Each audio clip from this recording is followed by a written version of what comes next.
This is Lexcee telling us how she got the recursive formula. So the recursive formula is finding the next output by the previous output. So in this example, sequence A, you have 5 and you need to get to 8. So that would be plus 3 because 5 plus 3 equals 8. And then you just keep on going, like 8 plus 3 equals 11, 11 plus 3 equals 14. So that's how I got the next output by the previous output. And the previous output is f of x minus 1, so that's what that means. And I knew this was arithmetic because you're adding 3.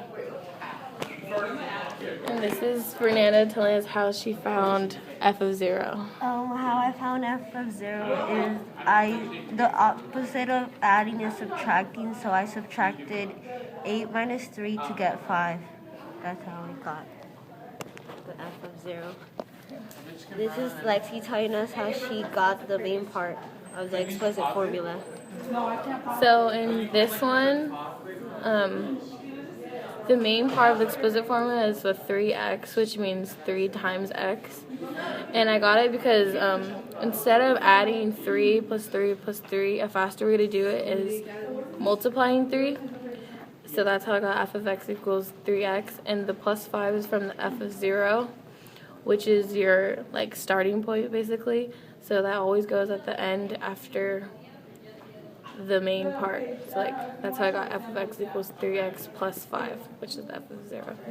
And this is Fernanda explaining how we tested our explicit formulas.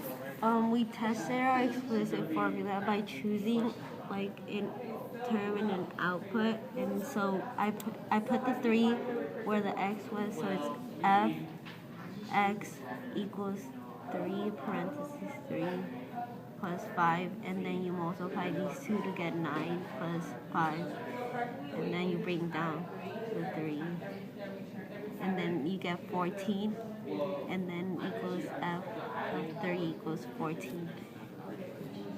That's how you get the... And that was our arithmetic sequences. Yes. This is Fernanda telling us how she got the recursive formula.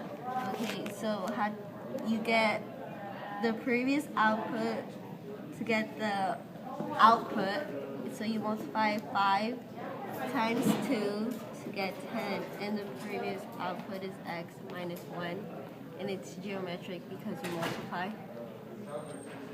2. You multiply 2. This is Lexie with how you find the f of 0. So since we had to get our next output, we times 2. To get the one before it, I divided 2. So 5 divided by 2 equals 2.5, because 2.5 times 2 equals 5. That's how you got the next output. So to get the opposite, you would do divided by 2, which is 2.5. And this is Fernanda telling us how we got the main part of our formula and what the adjustment had to be made, what the adjustment was.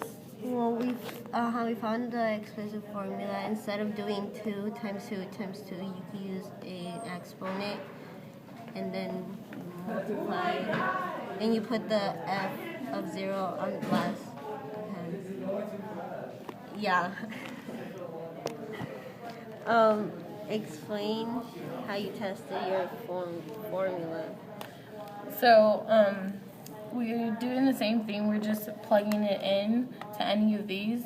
So, 2 to the power of 1 would be 2, and then you just times it by the f of 0.